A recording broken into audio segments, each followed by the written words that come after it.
on the global rostrum.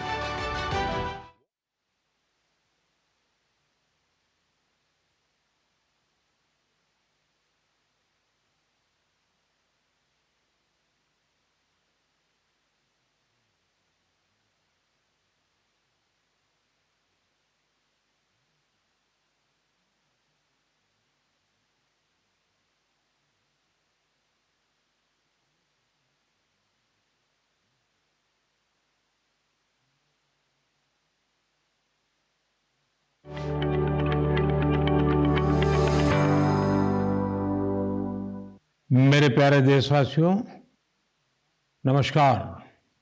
मन की बात यानी आपके साथ मिलने का एक शुभ अवसर और अपने परिवारजनों के साथ जब मिलते हैं तो कितना सुखद होता है, कितना संतोषदायी होता है। मन की बात के द्वारा आपसे मिलकर मैं यही अनुभूति करता हूं। और आज तो हमारी साझा यात्रा का ये 108वां एपिसोड है। हमारे यहाँ 108 अंक का महत्व, उसकी पवित्रता एक गहन अध्ययन का विषय है। माला में 108 मन के, 108 बार जप, 108 दिव्य क्षेत्र, मंदिरों में 108 सीढ़ियां, 108 घंटियां, 108 का ये अंक असीम आस्था से जुड़ा हुआ है। इसलिए मन की बात का 108वां एपिसोड मेरे लिए और खास हो गया है। इन 108 एपिसोड्स में हमने जन भागीदारी के कितने ही उदाहरण देखे हैं, उनसे प्रेरणा पाई है। अब इस पड़ाव पर पहुंचने के बाद हमें नए सिरे से नई ऊर्जा के साथ और तेज गति से बढ़ने का संकल्प लेना है। और ये कितना सुखद संयोग है कि कल का सूर्योदय 2024 का प्रथम सूर्योदय होगा। हम वर्ष 2024 में प्रवेश कर चुके होंगे। आप सभी को 2024 की बहुत बहुत शुभकामनाएं। साथियों, मन की बात सुनने वाले कई लोगों ने मुझे पत्र लिखकर अपने यादगार पल साझा किए हैं। ये 140 करोड़ भारतीयों की ताकत है कि इस वर्ष हमारे देश ने कई विशेष उपलब्धियां हासिल की है। इसी साल नारी शक्ति वंदन अधिनियम पास हुआ, जिसकी प्रतीक्षा बरसों से थी। बहुत सारे लोगों ने पत्र लिखकर भारत के 5वीं सबसे बड़ी अर्थव्यवस्था बनने पर खुशी जाहिर की। अनेक लोगों ने मुझे G20 समिट की सफलता याद दिलाई। साथियों, आज भारत का कोना कोना आत्मविश्वास से भरा हुआ है। विकसित भारत की भावना से, आत्मनिर्भरता की भावना से ओतप्रोत है। 2024 में भी हमें इसी भावना और मोमेंटम को बनाए रखना है। दिवाली पर रिकॉर्ड कारोबार ने ये साबित किया कि हर भारतीय वोकल फॉर लोकल के मंत्र को महत्व दे रहा है। साथियों, आज भी कई लोग मुझे चंद्रयान 3 की सफलता को लेकर संदेश भेजते रहे हैं। मुझे विश्वास है कि मेरी तरह आप भी हमारे वैज्ञानिकों और विशेषकर महिला वैज्ञानिकों को लेकर गर्व का अनुभव करते होंगे। साथियों, जब नाटू नाटू को ऑस्कर मिला तो पूरा देश खुशी से झूम उठा। द एलिफेंट विस्परर्स को सम्मान की बात जब सुनी तो कौन खुश नहीं हुआ। इनके माध्यम से दुनिया ने भारत की क्रिएटिविटी को देखा और पर्यावरण के साथ हमारे जुड़ाव को समझा। इस साल स्पोर्ट्स में भी हमारे एथलीटों ने जबरदस्त प्रदर्शन किया। एशियन गेम्स में हमारे खिलाड़ियों ने 107 और एशियन पैरा गेम्स में 111 मेडल जीते। क्रिकेट वर्ल्ड कप में भारतीय खिलाड़ियों ने अपने प्रदर्शन से सबका दिल जीत लिया। अंडर 19 T20 वर्ल्ड कप में हमारी महिला क्रिकेट टीम की जीत बहुत प्रेरित करने वाली हैं। कई खेलों में खिलाड़ियों की उपलब्धियों ने देश का नाम बढ़ाया। अब 2024 में पेरिस ओलंपिक का आयोजन होगा, जिसके लिए पूरा देश अपने खिलाड़ियों का हौसला बढ़ा रहा है। साथियों, जब भी हमने मिलकर प्रयास किया, हमारे देश की विकास यात्रा पर बहुत सकारात्मक प्रभाव हुआ। हमने आजादी का अमृत महोत्सव और मेरी माटी मेरा देश ऐसे सफल अभियान का अनुभव किया। इसमें करोड़ों लोगों की भागीदारी के हम सब साक्षी हैं। 70,000 अमृत सरोवरों का निर्माण भी हमारी सामूहिक उपलब्धि है। साथियों, मेरा ये विश्वास रहा है कि जो देश इनोवेशन को महत्व नहीं देता, उसका विकास रुक जाता है। भारत का इनोवेशन हब बनना इस बात का प्रतीक है कि हम रुकने वाले नहीं हैं। 2015 में हम ग्लोबल इनोवेशन इंडेक्स में 81वें रैंक पर थे। आज हमारी रैंक 40 है। इस वर्ष भारत में फाइल होने वाले पेटेंट की संख्या ज्यादा रही, जिनमें करीब 60% डोमेस्टिक फर्म्स के थे।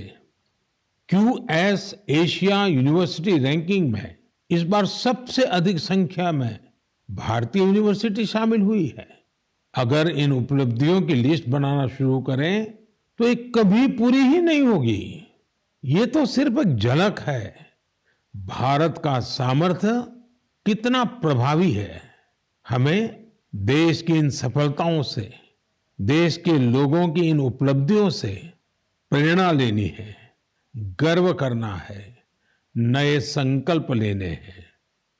मैं एक बार फिर आप सबको 2024 की शुभकामनाएं देता हूं। मेरे परिवारजनों, हमने अभी भारत को लेकर हर तरफ जो आशा और उत्साह है, उसकी चर्चा की।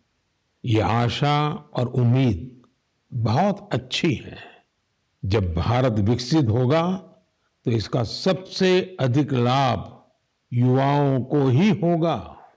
लेकिन युवाओं को इसका लाभ तब और ज्यादा मिलेगा जब वो फिट होंगे। आजकल हम देखते हैं कि लाइफस्टाइल रिलेटेड डिसीज के बारे में कितनी बातें होती हैं। ये हम सभी के लिए, खासकर युवाओं के लिए ज्यादा चिंता की बात है। इस मन की बात के लिए मैंने आप सभी से फिट इंडिया से जुड़े इनपुट भेजने का आग्रह किया था। आप लोगों ने जो रिस्पांस दिया, उसने मुझे उत्साह से भर दिया है।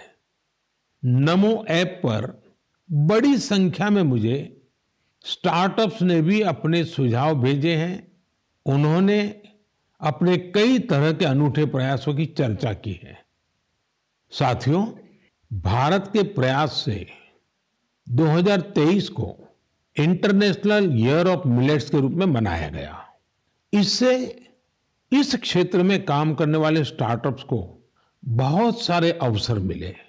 इनमें लखनऊ से शुरू हुए किरोज फूड्स, प्रयागराज के ग्रैंडमा मिलेट्स और न्यूट्रास्यूटिकल रिच ऑर्गेनिक इंडिया जैसे कई स्टार्टअप शामिल है। एल्पिनो हेल्थ फूड्स, अबोरियल और किरोज फूड से जुड़े युवा हेल्दी फूड के ऑप्शंस को लेकर नए नए इनोवेशन भी कर रहे हैं। बेंगलुरु के अनबॉक्स हेल्थ से जुड़े युवाओं ने ये भी बताया है कि कैसे वे लोगों को उनकी पसंदीदा डाइट चुनने में मदद कर रहे हैं। फिजिकल हेल्थ को लेकर दिलचस्पी जिस तरह से बढ़ रही है, उससे इस क्षेत्र से जुड़े कोचेस और ट्रेनर्स की डिमांड भी बढ़ रही है। जोगो टेक्नोलॉजी जैसे स्टार्टअप्स इस मांग को पूरा करने में मदद कर रहे हैं। साथियों, आज फिजिकल हेल्थ और वेलबींग की चर्चा तो खूब होती है, लेकिन इससे जुड़ा एक और बड़ा पहलू है मेंटल हेल्थ का। मुझे यह जानकर बहुत खुशी हुई है कि मुंबई के इन्फी हिल और योर दोस्त जैसे स्टार्टअप्स मेंटल हेल्थ और वेल बीइंग को इम्प्रूव करने के लिए काम कर रहे हैं। इतना ही नहीं, आज इसके लिए आर्टिफिशियल इंटेलिजेंस जैसी टेक्नोलॉजी का इस्तेमाल भी किया जा रहा है। साथियों, मैं यहाँ कुछ ही स्टार्टअप्स का नाम ले सकता हूँ क्योंकि लिस्ट बहुत लंबी है। मैं आप सभी से आग्रह करूंगा कि फिट इंडिया के सपने को साकार करने की दिशा में इनोवेटिव हेल्थ केयर स्टार्टअप्स के बारे में मुझे जरूर लिखते रहें। मैं आपके साथ फिजिकल और मेंटल हेल्थ के बारे में बात करने वाले जाने माने लोगों के अनुभव भी साझा करना चाहता हूं। ये पहला मैसेज सद्गुरु जग्गी वासुदेव जी का है। ये फिटनेस, विशेष रूप से फिटनेस ऑफ द माइंड यानी मानसिक स्वास्थ्य को लेकर अपने विचार साझा करेंगे। इस मन की बात में मन के स्वास्थ्य पर बात करना हमारा सौभाग्य है। Mental illnesses and how we keep our neurological system are very directly related. How alert, static-free and disturbance-free we keep our neurological system will decide how pleasant we feel within ourselves. What we call as peace, love, joy, blissfulness, agony, depression, ecstasy, all have a chemical and neurological basis. Pharmacology is essentially trying to fix the chemical imbalance within the body by adding chemicals from outside. Mental illnesses are being managed this way. But we must realize that taking chemicals from outside in the form of medications is necessary when one is in extreme situation. Working for an internal mental health situation or working for an equanimous chemistry within ourselves, a chemistry of peacefulness, joyfulness, blissfulness, is something that has to be brought into every individual's life, into the cultural life of a society and the nations around the world and the entire humanity. It's very important we understand our mental health, our sanity is a fragile privilege. We must protect it, we must nurture it. For this, there are many levels of practices in the yogic system. Completely internalized processes that people can do as simple practices with which they can bring certain equanimity to their chemistry and certain calmness to their neurological system. The technologies of inner well-being is what we call as the yogic sciences. Let's make it happen. सामान्य तौर पर सद्गुरु जी ऐसे ही बेहतरीन तरीके से अपनी बातों को सामने रखने के लिए जाने जाते हैं। आइए अब हम जानी मानी क्रिकेट खिलाड़ी हरमनप्रीत कौर जी को सुनते हैं। नमस्कार, मैं अपने देशवासियों को मन की बात के माध्यम से कुछ कहना चाहती हूँ। माननीय प्रधानमंत्री श्री नरेंद्र मोदी जी के फिट इंडिया की पहल मुझे अपने फिटनेस मंत्र आप सभी के साथ शेयर करने के लिए प्रोत्साहित किया है। आप सभी को मेरा पहला सजेशन यही है, one can not out train a bad diet. इसका अर्थ ये है, आप कब खाते हो और क्या खाते हो, इसके बारे में आपको बहुत सावधान रहना होगा। हाल ही में माननीय प्रधानमंत्री मोदी जी ने सभी को बाजरा खाने के लिए इनकरेज किया है, जो कि इम्यूनिटी बढ़ाता है और टिकाऊ खेती करने में सहायता करता है और पचाने में भी आसान है। रेगुलर एक्सरसाइज और 7 घंटे की पूरी नींद बॉडी के लिए बहुत ज़रूरी है और फिट रहने के लिए मदद करती है। इसके लिए बहुत डिसिप्लिन एंड कंसिस्टेंसी की ज़रूरत होगी। जब आपको इसका रिजल्ट मिलने लग जाएगा तो आप डेली खुद ही एक्सरसाइज करना स्टार्ट कर दोगे। मुझे आप सबसे बात करने और अपना फिटनेस मंत्र शेयर करने का अवसर देने के लिए माननीय प्रधानमंत्री जी का बहुत धन्यवाद। हरमनप्रीत जी जैसी प्रतिभाशाली खिलाड़ी की बातें निश्चित रूप से आप सभी को प्रेरित करेगी। आइए ग्रैंड मास्टर विश्वनाथन आनंद जी को सुने। हम सभी जानते हैं कि उनके खेल शतरंज के लिए मेंटल फिटनेस का कितना महत्व है। Namaste. I'm Vishwanathan Anand. You have seen me play chess, and very often I'm asked, what is your fitness routine? Now, chess requires a lot of focus and patience. So I do the following, which keeps me fit and agile. I do yoga 2 times a week. I do cardio 2 times a week. And 2 times a week, I focus on flexibility, stretching, weight training, and I tend to take 1 day off per week. All of these are very important for chess. You need to have the stamina to last 6 or 7 hours of intense mental effort, but you also need to be flexible to be able to sit comfortably, and the ability to regulate your breath to calm down is helpful when you want to focus on some problem, which is usually a chess game. My fitness tip to all Man Ki Baat listeners would be to keep calm and focus on the task at hand. The best fitness tip, for me, absolutely the most important fitness tip, is to get a good night's sleep. Do not start sleeping for 4 and 5 hours a night. I think 7 or 8 is an absolute minimum. So we should try as hard as possible to get a good night's sleep, because that is when the next day you're able to get through the day in calm fashion. You don't make impulsive decisions. You're in control of your emotions. For me, sleep is the most important fitness tip. आइए अब अक्षय कुमार जी को सुनते हैं। नमस्कार, मैं हूं अक्षय कुमार। सबसे पहले तो मैं हमारे आदरणीय प्रधानमंत्री जी का बहुत शुक्रिया करता हूं कि उनके मन की बात में मुझे भी अपने मन की बात आपको कह पाने का एक छोटा सा मौका मिला। आप लोग जानते हैं कि मैं फिटनेस के लिए जितना पैशनेट हूं, उससे भी कई ज्यादा पैशनेट हूं नेचुरल तरीके से फिट रहने के लिए। मुझे ना ये फैंसी जिम से ज्यादा पसंद है बाहर स्विमिंग करना, बैडमिंटन खेलना, सीढ़ियां चढ़ना, मुद्गर से कसरत करना, अच्छा हेल्दी खाना खाना। जैसे मेरा ये मानना है कि शुद्ध घी अगर सही मात्रा में खाया जाए तो हमें फायदा करता है, लेकिन मैं देखता हूं कि बहुत से यंग लड़के लड़कियां इस वजह से घी नहीं खाते कि कहीं वो मोटे ना हो जाए। बहुत जरूरी है कि हम ये समझें कि क्या हमारी फिटनेस के लिए अच्छा है और क्या बुरा है। डॉक्टर्स की सलाह से आप अपना लाइफस्टाइल बदलो, ना कि किसी फिल्म स्टार की बॉडी देखकर। एक्टर स्क्रीन पे जैसे दिखते हैं वैसे तो कई बार होते भी नहीं है।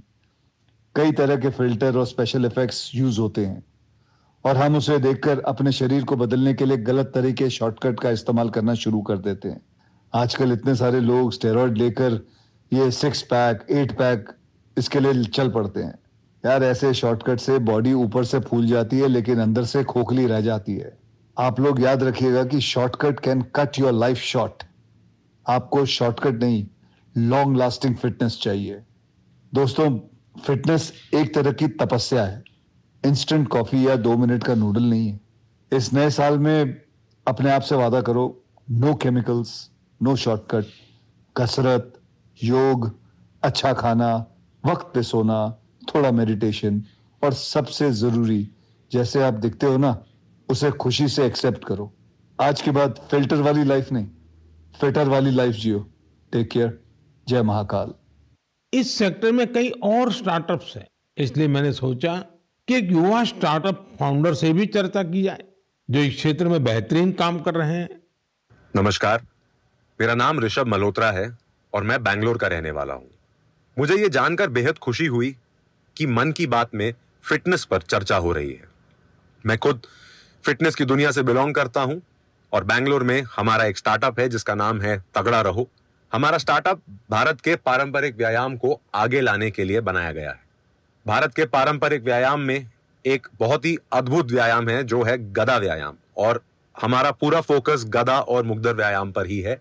लोगों को जानकर आश्चर्य होता है कि आप गदा से सारी ट्रेनिंग कैसे कर लेते हैं। मैं ये बताना चाहूंगा कि गदा व्यायाम हजारों साल पुराना व्यायाम है और ये हजारों सालों से भारत में चलता आ रहा है। आपने इसे छोटे बड़े अखाड़ों में देखा होगा और हमारे स्टार्टअप के माध्यम से हम इसे एक आधुनिक फॉर्म में वापस लेके आए हैं। हमें पूरे देश से बहुत प्यार मिला है, बहुत अच्छा रिस्पॉन्स मिला है। मन की बात के माध्यम से मैं ये बताना चाहूंगा कि इसके अलावा भी भारत में बहुत से ऐसे प्राचीन व्यायाम हैं, हेल्थ और फिटनेस से रिलेटेड विधि है जो हमें अपनानी चाहिए और दुनिया में आगे भी सिखानी चाहिए। मैं फिटनेस की दुनिया से हूं तो आपको एक पर्सनल टिप देना चाहूंगा। गदा व्यायाम से आप अपना बल, अपनी ताकत, अपना पोस्चर और अपनी ब्रीदिंग को भी ठीक कर सकते हैं। तो गदा व्यायाम को अपनाएं और इसे आगे बढ़ाएं। जय हिंद। साथियों, हर किसी ने अपने विचार रखे हैं, लेकिन सबका एक ही मंत्र है, हेल्दी रहें, फिट रहें। 2024 की शुरुआत करने के लिए आपके पास अपनी फिटनेस से बड़ा संकल्प और क्या होगा।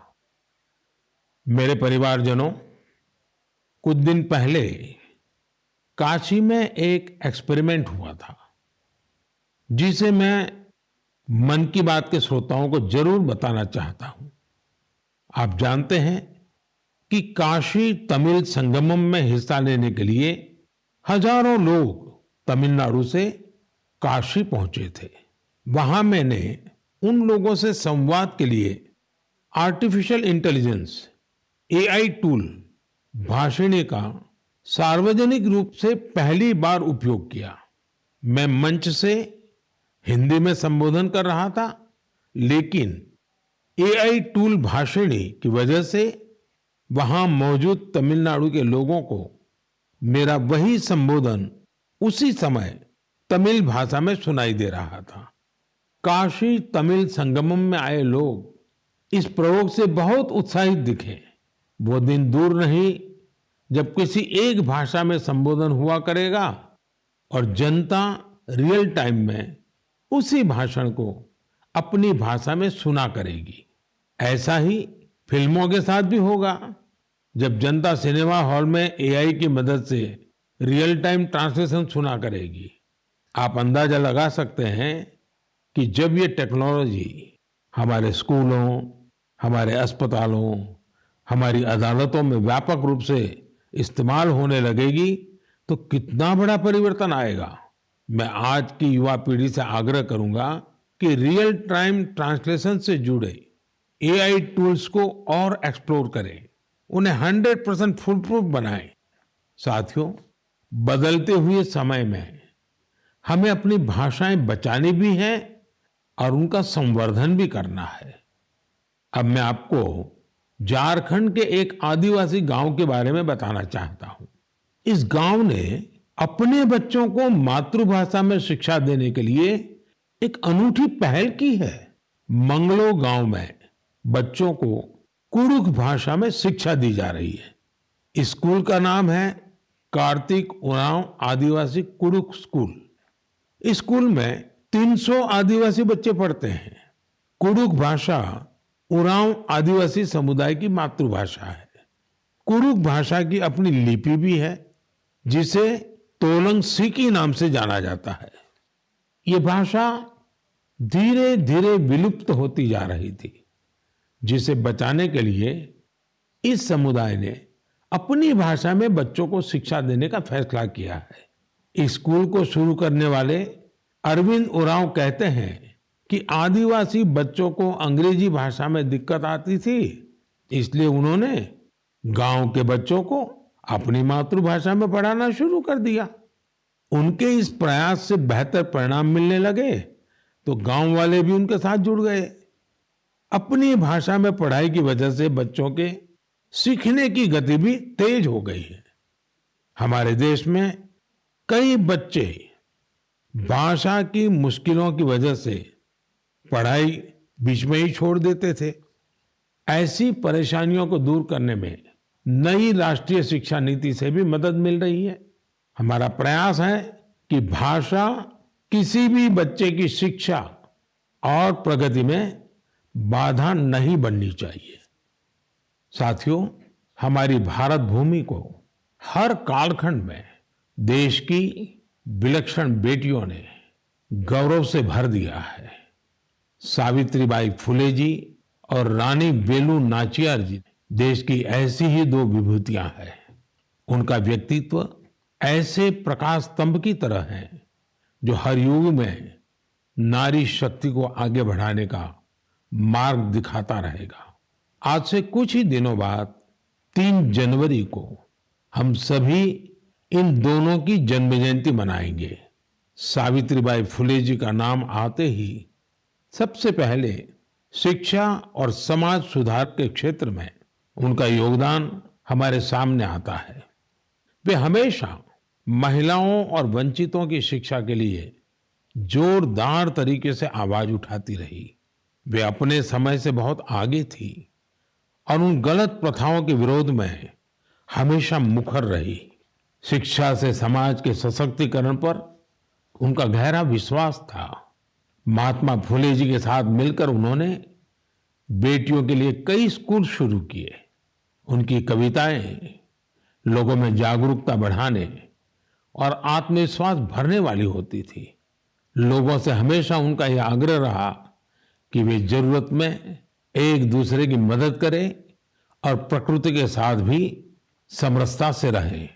वे कितनी दयालु थी, इसे शब्दों में नहीं समेटा जा सकता। जब महाराष्ट्र में अकाल पड़ा तो सावित्रीबाई और महात्मा फुले ने जरूरतमंदों की मदद के लिए अपने घरों के दरवाजे खोल दिए।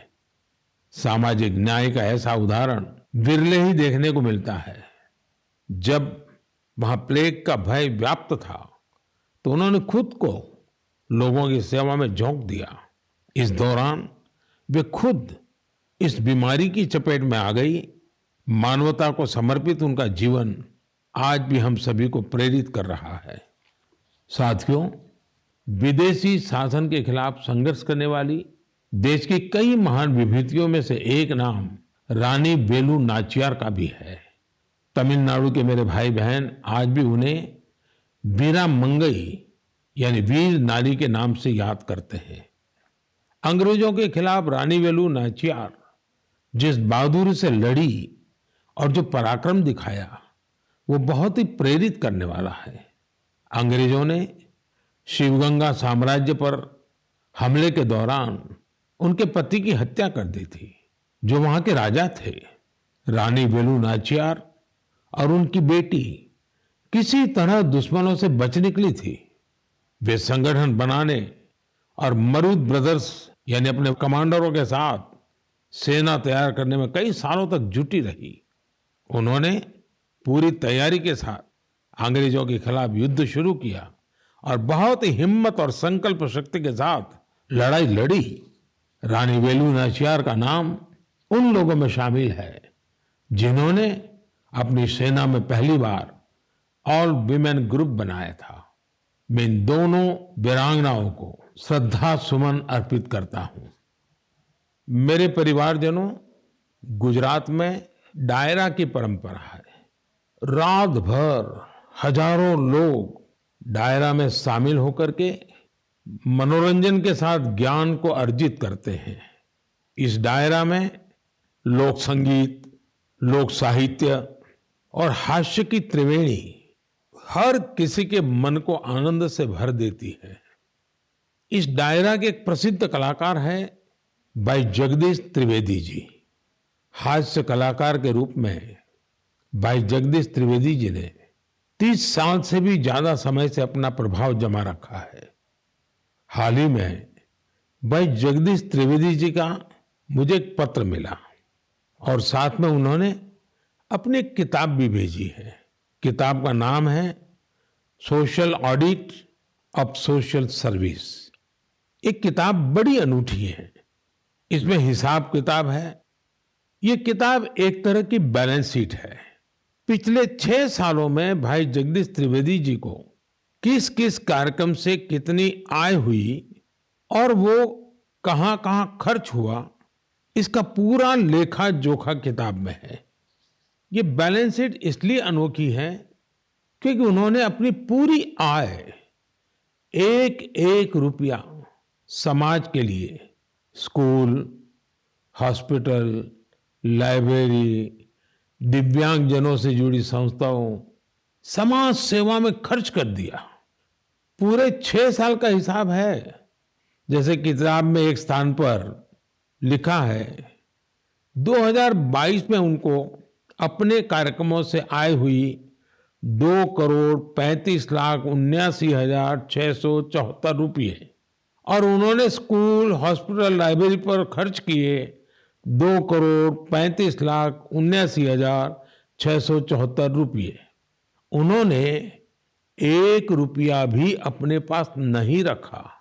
दरअसल इसके पीछे भी एक दिलचस्प वाकया है।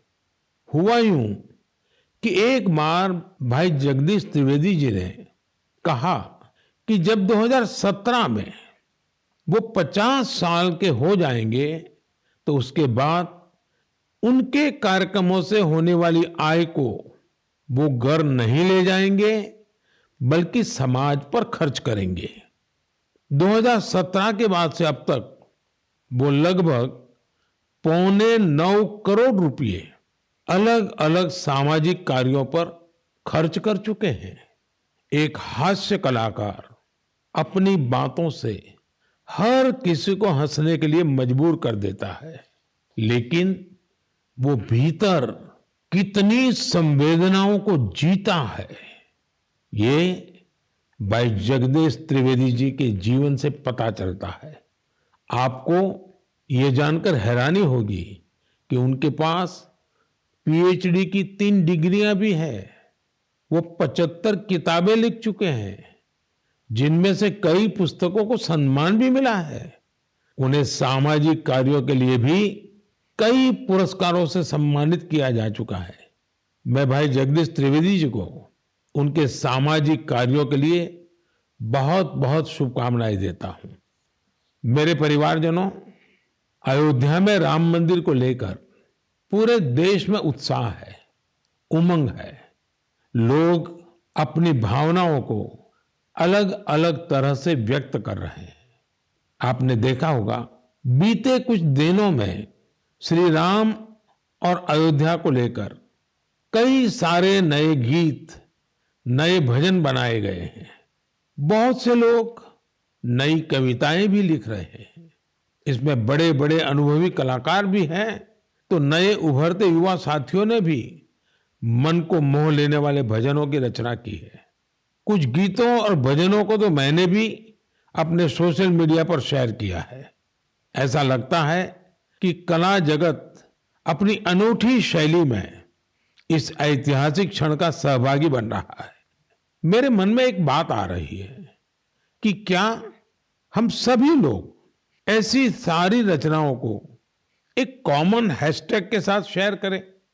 मेरा आपसे अनुरोध है कि हैशटैग श्री राम भजन के साथ आप अपनी रचनाओं को सोशल मीडिया पर शेयर करें। ये संकलन भावों का, भक्ति का ऐसा प्रवाह बनेगा जिसमें हर कोई राममय हो जाएगा। मेरे प्यारे देशवासियों, आज मन की बात में मेरे साथ बस इतना ही। 2024 अब कुछ ही घंटे दूर है। भारत की उपलब्धियां हर भारतवासी की उपलब्धि है। हमें पंच प्राणों का ध्यान रखते हुए भारत के विकास के लिए निरंतर जुटे रहना है। हम कोई भी काम करें, कोई भी फैसला ले, हमारी सबसे पहली कसौटी यही होनी चाहिए कि इससे देश को क्या मिलेगा, इससे देश का क्या लाभ होगा। राष्ट्र प्रथम, नेशन फर्स्ट, इससे बड़ा कोई मंत्र नहीं। इसी मंत्र पर चलते हुए हम भारतीय अपने देश को विकसित बनाएंगे, आत्मनिर्भर बनाएंगे। आप सभी 2024 में सफलताओं की नई ऊंचाई पर पहुंचे। आप सभी स्वस्थ रहें, फिट रहें, खूब आनंद से रहें, मेरी यही प्रार्थना है। 2024 में हम फिर एक बार देश के लोगों की नई उपलब्धियों पर चर्चा करेंगे। बहुत बहुत धन्यवाद।